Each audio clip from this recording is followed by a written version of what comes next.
Well, good morning, everybody. Happy Monday. Or excuse me, Monday. You can't even get the right day of the week.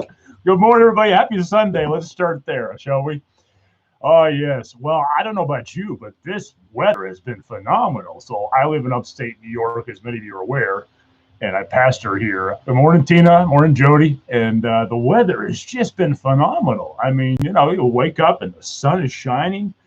It's been in the 60s, and here we are. Some of us are wearing short sleeve shirts.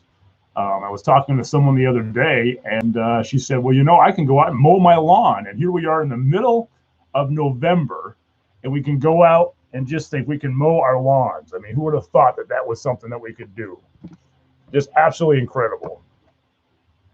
So, I think as we think about this world that we're living in right now, um, it's kind of crazy. I don't know how about the rest of you, how you're doing, but I have just emotionally kind of been in a place where it's been really a rough week, hasn't it? Morning, Taya. And so we're going to talk about that a little bit this morning, and we're going to pray over our nation because obviously we've got some concerns that we want to pray for. We want to be praying for you guys. And so during this time, it's really important to be supportive of each other, especially as our nation's in this place where we're trying to figure out what's going on in terms of our leadership. So we're glad you're watching here today. This past weekend, so some of us went trick or treat. How many of you went trick or treating or took your kids out? I'm just curious. Comment there, let us know. My family and I, we went to a party, so we didn't actually go trick or treating. We actually just stopped at one house because they asked us to come over and pop one, and I did. And so I got permission to share this with you, this picture. Hi, Charlene. And I thought this picture was really cool. So this family, what they ended up doing was they have a pipe that came from the top of their steps all the way down to the bottom of their steps. And so they slide the candy right down the pipe, and you could catch it at the bottom. I thought this was an ingenious idea for Halloween because, of course, it practices social distancing. And I thought it was awesome. So I had to share that with you. How about a joke? We could probably all use a joke this morning. I have a dog. His name is Bruce. And this is certainly true for me with Bruce. But here's a gentleman who is on his way to the bathroom. He says, "I just have to go to the bathroom." And the cats and the dogs are sleeping over beside his wife. And when he comes back from the bathroom, what happens? Yeah, they're all sleeping in his spot. Can you see that? They're all sleeping in his spot. That's what happens with me. I don't understand it. I go to the bathroom in the morning. My dog is sleeping on the floor. He has his own mat. And then all of a sudden, when I come back from the bathroom, inevitably, he's sleeping on my side of the bed right where I was. Unbelievable. Sometimes I swear our dogs and our cats are just, smarter than we sometimes give them credit for. So, yes. Well, I wanted to give you some quick good news. So some of you are been watching for a while. You're members of our church, and so we're going to let you know we have finally fixed the driveway. So we have finally paved over some of the potholes, and I wanted to share with you just a couple of pictures because this is important for us. We want you to know that we care about when you come to our church that you're coming in, that we care about you, we care about the guests that you bring, and we care about keeping the place up. So we have paved the potholes. Some of you have already seen this, which is a good thing because we had some potholes were in just bad shape. So it's in much better shape now. So thank you for your support and your trust in that. It's a big deal for us. We care about how our community views us, and we care about making sure that when you come in, that you're being taken care of and that your car's not bottoming out. So just wanted you to be aware of that. Thank you so much for allowing that to happen and your trust in us to make that happen. We are excited about that. Well, today, we've gone through a crazy week, and probably we've had a number of emotions that we've been experiencing. Just write down, would you do me a favor? I like this to be interactive. So how about just telling us in the comment section what kind of emotions you have gone through this week? Maybe it's been an array of different emotions. Morning, Diane, Bob. If you could just put down in the comment section what kind of emotions you've gone through, just share maybe a couple. That would be helpful. We're about to embark for the next 3 weeks on a series called Emotions. And I think that's apropos considering what we're going through right now as a nation.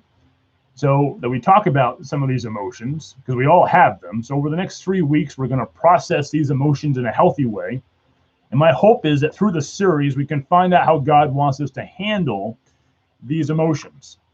Because right now, if you're like me, your emotions are all over the map. And we need to express them appropriately and be sure we ground them in truth so that they don't rule the day. And the good news is the Bible is a great guidebook when it comes to channeling these emotions. So today, Taya says it's been a roller coaster pretty much. Yeah, I totally get that. Totally agree with you, Taya. And probably a lot of you can say, yeah, Taya's right. Absolutely. So today, let's talk about worry, shall we? If you have been living in the 2020, certainly worry is probably one of the premier emotions that you have felt. With now us in a situation where there may be some evidence of voter fraud here in our nation, and we're still kind of pending. I mean, the media has announced that Joe Biden is the next president. But we're still in a place where we have some legalities that we have to go through. So right now we don't have an official results because we still have a process. We have to stay the course here. We don't have all the facts yet. And so we're in this place where right now as Americans, we need to be patient with this. And so probably if you're like many of us, we're just in a place of kind of concern and we're worried and we're like, okay, listen, what's going to happen? We want clarity. And not to mention, we're still in the place where we're still battling COVID-19. We have places where there's some riots and some violence. And so it's like, listen, worry is one of those premier emotions that kind of sits there. And I think a lot of us are concerned about. Not to mention, you probably have in your own life things that you're worried about. Probably your health, maybe, right? Maybe your finances. Maybe some of you are retired and you're worried about, your retirement. Will you have enough? Maybe you're worried about, the future of your nation. Maybe you're worried about your kids. Maybe you're worried about, other things. So this past week, I think probably most of us felt this way when it came to the election. This is me watching the election results, right? And here's Chris Farley with his hair just kind of like all over the place. Like, oh my word, this is nuts. This is crazy. I mean, we were just kind of fried. I don't know how many of you stayed up to watch it, but, of course, we didn't get results until just, the media came out with the results yesterday. And we're still kind of waiting all that to work through. But kind of talk about crazy, just crazy. So I would think for all of us, and as we're in this place, worry is one of those things that I think is contagious in some way. Because you get one person worried, and then they share their worry with you. And then you get worried, and then the next person gets worried, and pretty soon we have this kind of movement of worry because we kind of carry this thing around and it can get bigger. It becomes like a snowball going down a hill and it just kind of gains steam and it gets bigger and bigger and bigger and bigger. And some of you, let's admit it, have the spiritual gift of worry. Morning, Mark. What I mean by that is it's just natural in you to worry. And maybe your husband or your spouse is watching this morning and they're like kind of like jabbing you, like that's your spiritual gift. It's definitely worry. Morning, Charlene. And maybe you tried worrying less, but worrying less is like trying not to think about going to sleep at night. The more you try to go to sleep at night, the worse it is because you're trying, right? If you could just naturally fall to sleep, that would be better. And so I think for us this morning, as we kind of go through this, let's talk a little bit about worry. And maybe you can relate to this story. A very nervous airline passenger began pacing the terminal when bad weather delayed his flight. And during his walk, he came across a life insurance machine. I've never seen one of those. That's interesting. It offered $100,000 in the event of an untimely death aboard his flight, and the policy was just $3. He looked out the window at the threatening clouds and thought of his family at home, right? I mean, absolutely. And for that price, it was foolish not to buy. So he took out the coverage. He looked for a place to eat. And of course, airports now carry a good variety of eateries. So he settled on his favorite, Chinese. It was a relaxing meal until he opened up its fortune cookie, which said this: your recent investment will pay big dividends. Ouch. Your recent investment, your life insurance policy will pay Big dividends. Yeah. Well, if you're like that passenger, you're worried about something. All of a sudden, your worry gets even bigger because something else happens, right? And sometimes it just snowballs. Now, what's interesting is I read this quote this past week, and I thought this is true. A journalist said this: the biggest business in America is not steel, is not the automotive company or businesses or television. It's the manufacture, refinement, and distribution of anxiety. Think about that just for a second. The biggest business in America is the distribution of anxiety. I mean, one of the biggest things that the media, and this is not a political statement, sells is anxiety, and we buy it, right? If they can get us worried, if they can get us talking, then we go back for more. And all of a sudden it becomes an endless cycle. But anxiety is something that sells big. It stirs us up. And then we come back into the cycle because we want more information. And we start to worry more and more, right? So while it's profitable for the media, it's not profitable for you and I. In fact, it's very detrimental for you and I to be consciously anxious and full of worry. See, the problem is that worry saps us of strength. It leaves us powerless and adversely affects our motivation. Yeah. Not only that, but those who walk around worrying, I mean, we can share our worries with other people, and pretty soon it's spreading like wildfire. So I want you to stop and ask you a question. I want you to think about this. What do you worry about the most? Out of all the things in this world, what do you worry about the most? If you were to ask my spouse, he'd probably say, well, Jeff worries about finances and he worries about politics. What about it for you? What do you worry about the most? Because I would put it this way. Feel free to put it down in the comment section. Whatever you worry about the most is what you trust God with the least. Yeah, Tina says her kids and her grandchildren. Whatever you worry about the most is what you trust God with the least. Ouch, that's a hard statement to handle, isn't it? But I think there's truth there because it demonstrates that whatever we're worrying about the most, maybe we have the hardest time letting go and letting God work there. And that for us, because it's such a big deal, we have a hard time letting go and trusting God with it. We think perhaps that God can't or he won't handle it the right way. So today, we're going to talk a little bit about how we can tackle this worry issue that we have. And I think it's a worthy goal that we could trust God a little bit more and we could worry a little bit less. So that's our goal, to minimize worry and to maximize trust. So Peter's a disciple of Jesus and probably the most famous disciple. He wrote 2 letters to people who were experiencing persecution. And he encourages them to remain humble before God, remembering that God has a purpose and a plan through all of this, which is what we need to hear today. God never wastes a trial. He never wastes suffering. He never wastes pain. That's good to hear, right? Provided that we're willing to be shaped through it, God doesn't waste those things. He leverages them for good. None of us want to go through pain and suffering, but if we're going to go through it, God, please use it. So, in the first letter that Peter writes, he reminds each person who's going through trials that they should not be surprised by their suffering. They shouldn't be surprised by it. Because the very one that they're following, Jesus himself, he suffered. And so really suffering is a privilege because we're doing it in the footsteps of Jesus and we're doing it and it honors the very one that we love.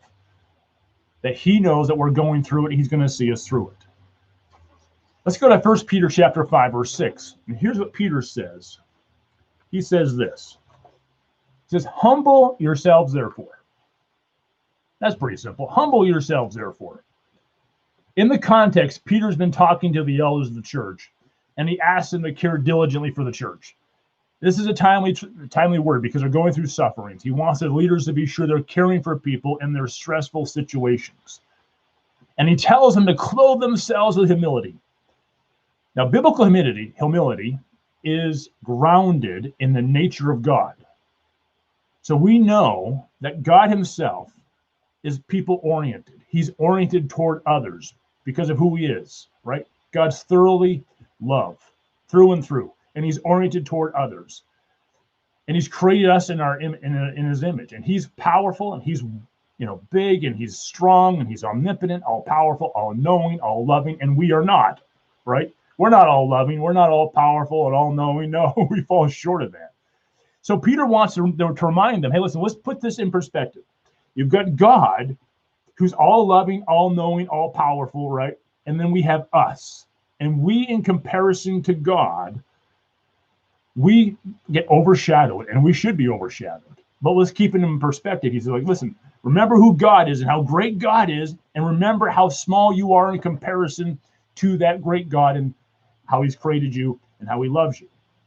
And so Peter says, he goes on, humble yourselves, therefore, under God's mighty hand. So humble yourselves under God's mighty hand. Now, what's really cool about this passage is that the Greek word here for hand symbolizes his might, his power, and his activity. It's a reference to his upholding and preserving the nature and the controlling the destiny of humans, of men and women, right? So when speaking about the hand in the Bible, it's a symbol of divine omnipotence, all surpassing power. Now think about me, look with me for a second, about what God has done with these hands. He has created the heavens and the earth with his hand. That's really kind of powerful to think about, right? He's created you and I with his hands from the very dust of the ground. We're told in Genesis that Adam is formed from the dust of the ground.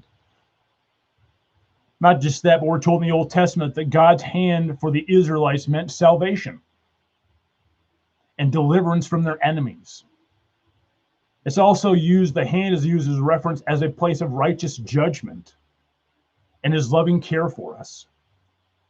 And then in Isaiah chapter 51, God's hands are spoken of this way. Listen to this passage.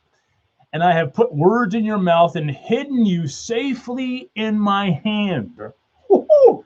I love that. Look at this picture, right, of these big hands and this young boy or young man.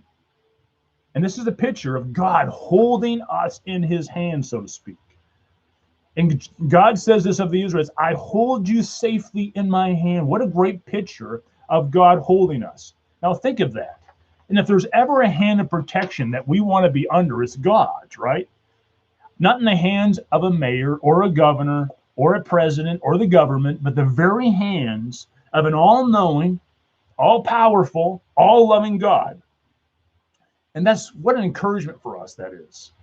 There's a story that's been told of a follower of Jesus. His name is Frederick Nolan, who was fleeing from his enemies during the time of persecution in North Africa.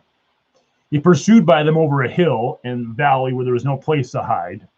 And so he was being pursued, and he fell exhausted into this cave, expecting his enemies to find him soon.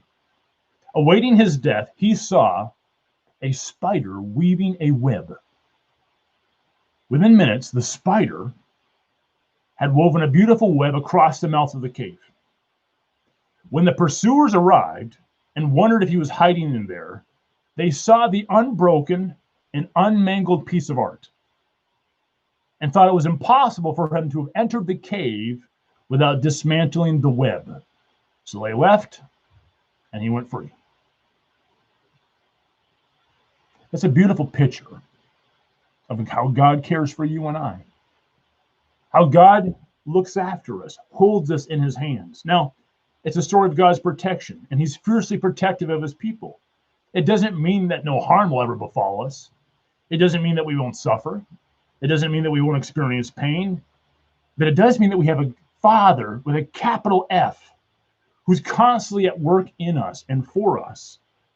And for those of you who have kids, right? And those of you who have, whether you have nieces or you have nephews or whether you have your own kids or whether you have grandkids, you know this. That something about parents, you don't mess with my kids, right? How many times have you ever said that? Don't mess with my kids. Anybody, can you relate to that? How about some thumbs up or some hearts on that if you believe that, right? That's kind of like, I have my sons and my daughters, I have their back. Now, if they do something wrong, I'll make sure that they know the truth. But don't mess with my kids, right? And that's God's perspective on how he feels about us. God always has our back. Yes, he wants the truth for us. He'll expose us if we're not following the truth, but he has our back. He loves us regardless of what we do and where we are in our lives. And so Peter says, listen, humble yourselves. Keep in mind God's perspective on this. Keep in mind who God is. And because God is great, and because in relation to him, we are to be humble because of how great he is and what he has done, how he's created us. And he's done this with his mighty hand. Because all of that is true, here's what he says. Now, don't miss this passage. Casting all your care on him, for he cares for you. Casting all your care upon him, because he cares for you. I love this. So remembering that God fiercely loves us and protects us, he's created with his own mighty hand. He's created the heavens and the earth with those hands, that he wields this unsurpassing power in those hands. Here's what we can do, church. Putting in perspective with where you stand, we can cast all of our cares upon him. Cast all of our cares upon him. Would you say that with me? We can cast all our cares upon him.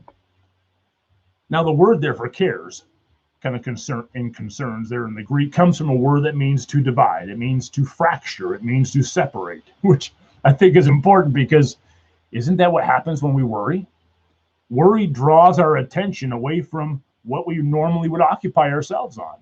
It takes us away from our priorities, doesn't it? Our minds begin to drift. So maybe you're at work, but you're at work, but your mind is not at work. Maybe your mind is because you and your spouse had an argument earlier that day, and you're still in that place, right? Because you're worried about that. Your worry is dividing your attention. Maybe you're driving down the road, and you're supposed to be focusing on the road, but you have these texts coming in, and these texts you're worried about because maybe there's something that happened at work, and there's something you needed to address, or you're worried about someone's feelings about something, and you're so worried about it, you're so tempted to pull down and to pull that phone up and to respond, right? That's what worry does. It divides. It causes you to distract your attention. So we know that worry fractures our priorities and the stress mounts. Now, here's what Peter says we can do with those worries that fracture our attention and draw our priorities away. He says this, we can cast them. Oh, I love that. Love that image. We can cast them. The word cast means to toss, right? To throw. It also appears one other time in the New Testament in Luke chapter 19:35, where there's an image of the disciples casting their robes upon a donkey as a saddle for Jesus. So what Peter's saying is, hey, listen, we can cast all our cares upon him. I have a number of friends that we like to go hiking. So we hike in the summertime, in the fall. And so we hike as often as we possibly can. We're trying to climb all 46 of the highest peaks here in New York. And I'll tell you this, when we get to a top, when we get to the summit of a peak, which takes hours through some rough terrain, we're more than anxious to get those 30 to 40 pound backpacks off of our backs and unsnap them. And oftentimes we end up tossing that weight on the summit so we can go and enjoy the unencumbered views. Oh my gosh. You get up top there, you're like, wow, look at this beautiful creation that God has. Look at the valleys, you look at the foliage, you look at the trees down below and the lakes. Oh, it's just gorgeous. Can't wait to toss that backpack aside, which I think is a reminder because here we are. We have a God who's great. He protects us. He loves us, right? He provides for us. And what Peter is saying is, because you have a God who loves you, protects you, and takes care of you with his mighty hand, what can you do? You can take those cares that fracture, that divide, that separate your focus. You can cast those upon God. You can cast them right at his feet. You can toss them if you want to, right? Whatever those cares are, toss them. Toss them at God. He's got big enough shoulders to handle it, which is an awesome thing. How many of you are appreciative of that? Thankful of that? How about some thumbs up here? Thankful you can toss them upon God's shoulders because he has far bigger shoulders than we do, right? Good morning, Kyle. So here's Peter reminding us of this. Now, I have here a bucket, and which says God, and I apologize if you're reading it backwards there. Should have had it the other way. Just know it says God. We have two different cameras that are watching right now, one on Facebook and one on YouTube. And it's hard because the cameras, when they focus in, we have to have one side one way and the other side the other way. So let's just pretend we have this bucket. Let's pretend for the second that this bucket is God, right?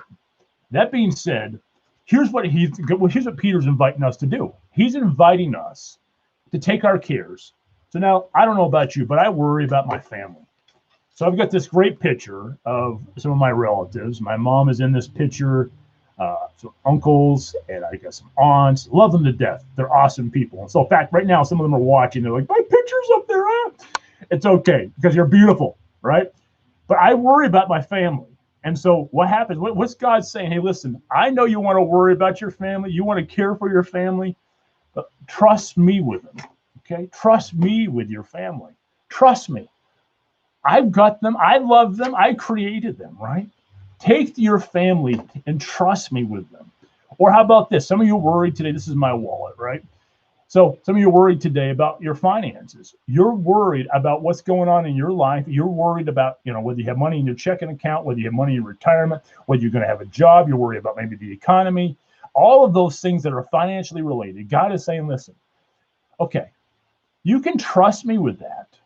Yes, continue to tithe, continue to give to me and do your part, right?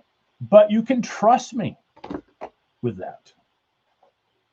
Or, you know what? How about our health? I take these men's vitamins, right? And take them every single day because I certainly need them. But God's saying, listen, you know what? With your health, whatever your health looks like, whether it's bad or whether it's good, right? You can trust me with it. Now, do your part, do the right thing. Take your vitamins, exercise, right? Take care of yourself mentally. But you can trust me with your overall health. Not just that. I have a job. I drive school bus.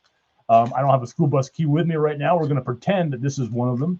But God's saying, listen, I want you to do your part. Make sure you're working. You're providing for your family in addition to pastoring. I want you to drive. But you can trust me with your job. Even if you end up not having a job, you can trust me to provide for you. I'll take care of you. You keep doing your part. But ultimately, you can trust me with that. Right? And so and God is big enough to handle all of these things and more. So whatever you're worried about, we can take these things and we can trust them to God. Peter's saying, cast them into God, cast them upon God, which is really cool. Now, we have a temptation. See if you can resonate with this. We have a temptation that we give them to God, and then something comes up where we're not patient enough, and all of a sudden we take it back. And we're like, okay, God, I'm worried about my family. Or God, I'm worried about my health.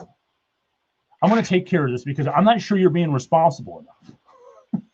Don't we do that? Am I the only one who does that? I can't believe I'm the only one who does that, right? Take it back, like, oh God, I'm going to take care of this. But I think God wants to gently remind us, hey, listen, I got this. Don't worry. You can trust me with your health. You can trust me with your family. It's okay. I got bigger shoulders. It's real important for us to remember that God cares for us and we can cast our cares upon him and that he has it. Now, do we have to do our part? Absolutely. We have to make sure that we're doing and being good stewards right here upon this earth. Now, let me ask you some questions. Ready? Here's a pop quiz. Little pop quiz. Some of you are like, we're going to go, we're going to have a pop quiz. I'm going to take you back to school for a second. Here we go. Can you heal your sick loved ones? No, you can't, right? You can't heal your sick loved ones. Can you fix your spouse? Some of you right now are looking at your spouse. I know you are. I mean, it's early in the morning. You're looking at your spouse. Can you fix your spouse? No. Morning, Adam. You can't fix your spouse. You know you can't fix your spouse. Maybe you've tried to fix your spouse, and you're thinking, hey, listen, that would be great, but trust me. I've been married 25 years. My wife still can't fix me. She's tried. But that being said, you can't, right? Only person who can influence, and we can influence our spouse, but the only person who can actually fix it and work on our spouse is God. Can you protect your kids from all the dangers of the world? No. Can you ensure that you're never going to lose your job? No, you can't. Can you control your future? No. Can you speed up this whole, presidential process? Nope. Can you end the pandemic? Nope. All these things. And I think a lot of us are worrying about these things. Would you agree? I don't know how many of these things, maybe you've been worrying about all of these sort of things. Can you do anything about some of this stuff? Can you change anything by worrying? No. You just can't. Nope. Now, let me ask you this. Can God change anything by his power? Yes, absolutely he can. And that's Peter's point here. You can cast them at God's feet because he's the one who changes things. He's the one who has the power by his mighty hands to do that. We don't. We have to remember we can change some small things. We can change and make some developments, right? But most of the power lies in his hands. And Peter casts us to cast our cares upon him. Do you believe that today? Do you believe God cares for you? No, seriously, why don't you stop and think about that? Do you believe that God cares for you? Some of you may not be sure. Maybe because you feel like God's let you down in some area. Maybe you're still mad at him because he took away a loved one a while back. Maybe you're angry because he didn't step in and change something that was really, really important for you. Maybe you're angry at him because you know suffering is someone suffering that you love is more than you think they should. And it doesn't seem like God's doing anything about it. But let me ask you, how's that anger working for you? How's that bitterness working for you? How's that resentment working for you? And maybe today you would just stop and you would say, God, help me. Help me to believe. Help me to believe that you care for me. Maybe some of you need to stop right now and just say a little prayer. Say, Lord, would you help me to believe that you care for me? Maybe you're not in a place where you fully believe. I get that. I understand that. But if you just bring it before God and say, God, would you help me with this? That might be helpful. Now, there are a few tips that I can give you to minimize your worry and maximize your faith. You ready? So I'm going to give you a couple of tips that might be helpful, some action steps that you can take, because what we want to do is we want to take away some of the worry and we want to maximize the faith component. So let me give you two things. First of all, one of the things that you can do is you can pray, right? So you can pray to minimize worry and to maximize your faith. That Paul says in Philippians, he says this: worry about nothing, pray about everything. Worry about nothing, pray about everything. Take the energy that you would put into worry and put it into prayer. And that way you're leaving it at God's feet. You're putting them in the God box, right? You're putting them in the God box or the God bucket, and you're trusting him every time you pray. But not only that, but you're investing in something that's very productive, prayer, because God hears your requests, and he'll do something with those requests. And one of the prayers that we often pray is pretty famous. Maybe you've heard of it, right? How many of you have heard of the Serenity Prayer? Some of you watching today, you've gone through maybe a 12-step process, and you get that, right? Here's what it says. Let's say this together. You ready? God, grant me the serenity to accept the things I cannot change. Ooh, boy, that's tough. But there's lots of things we can't change. The courage to change the things I can, so the small things that I can change, give me the courage to change them. And the wisdom to know the difference. Yeah, the wisdom to know the difference. So God, would you help me have serenity, have peace, but the things I can't change, encourage the things I can change, and the wisdom to know the difference. So prayer is a key component. Another thing that we can do is this. Put your worry into perspective. You got to keep perspective on this, right? Keep perspective. Remember that God's the one in control. I heard a psalm this past week that I thought was really powerful. And there was a little phrase in there. I just said this: I see the evidence of his goodness in all of my life. I see the evidence of his goodness in all of my life. Let's stop and think about that. Can you see the evidence of God working in your life? In what ways? In the comments, just let us know. What are some of the things that you're seeing God do as evidence of his goodness? Maybe you might stop for a moment and you think about, okay, what about this beauty of the sky? The other night, my daughters and I were looking up and we saw the stars overhead, and they were asking me, Dad, hey, listen, where's the North Star? So we tried to find the North Star. We think we found it. we found, first of all, the constellation of Orion, right? Probably you've seen that in the sky, the constellation of Orion. Of course, you can see the belt of Orion, and this is much more of a demonstrative picture than we can actually see in the sky, but this is the shape of Orion. And we found Orion in the sky. And did you know that in general, that the stars of Orion are between 243 and 1360 light years away? That's amazing. That would take us 243 years traveling at the speed of light to get to the closest star. Who thought of that? God. And who thought of putting these stars in the sky for us to see them? God, right? Or look at the hairs on your arm, right? I don't have really hairy arms, but maybe you do. Think of the hairs that God placed there. Do you know that God has created on the human body 1,400,000 hairs on the body? That's a lot of hair. And some of you have more hair than that, right? But God put that there because hair is has a vital role in cooling our bodies down when we get hot. That's evidence of God's goodness. You want more evidence of God's goodness? Think about what you and I don't have to endure, because there are stories of people that if we were to stop, who are actually enduring more than you and I are. You probably know some of them. And we're not currently going through those things. And while we sympathize with them, we are probably thankful that we're not going through it. I was listening this past week to a Christian radio station, K-Love, and a man called in, and he was talking about how he was going through a real rough time with cancer, which was kind of akin to me, close to me, because my dad died of cancer last year. And so as we've gone through this as a family, I could resonate with what he was sharing. He talked about this guy. He talked about how for 4 years he's gone through this. He's tried treatment after treatment. But what was really interesting is as he talked about how God's goodness was evident around him, and how he saw it in his wife, and how he saw it in his family. And here's the guy who's not complaining. He wasn't bitter. He wasn't resentful, but he was talking about how God was working in the midst.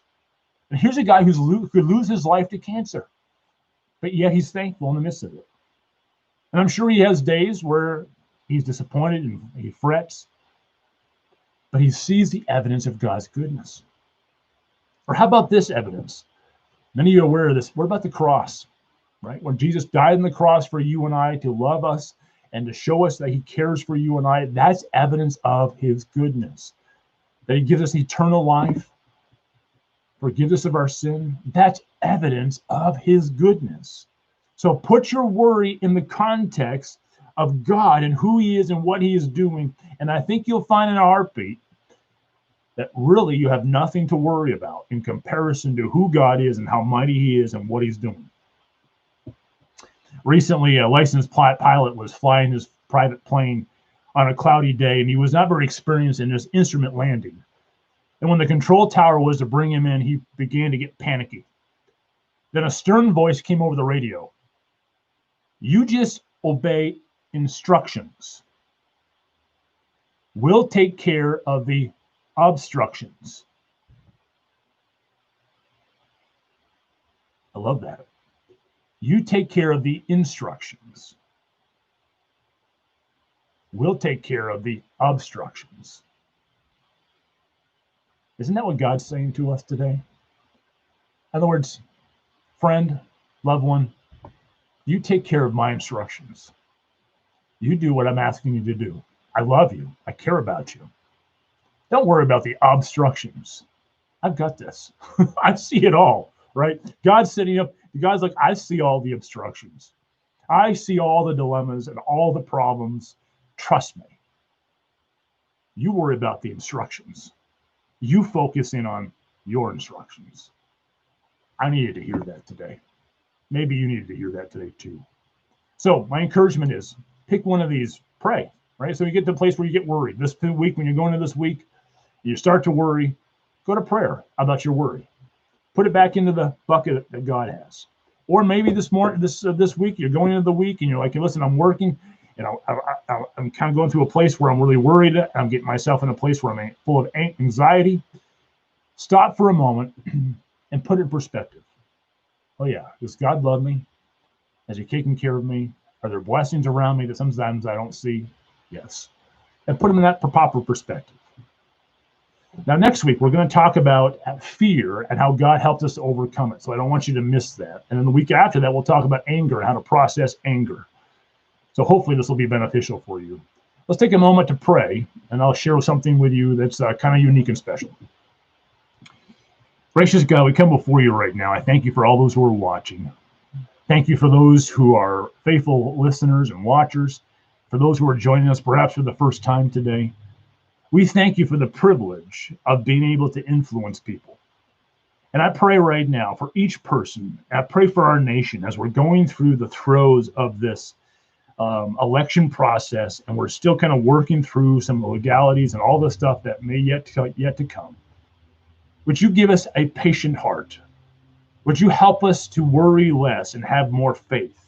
Would you remind us the need to pray? Would you remind us the need to put it in perspective of how good you are in comparison to our worries and our fretting? We thank you for the very lives you've given to us. We thank you, Jesus, for dying on the cross. And right now, maybe there's somebody who's watching who has never accepted you as Lord and Savior and might want today just to say a simple prayer and say, Lord, would you come into my life? Would you come into my heart and change my heart? I accept you.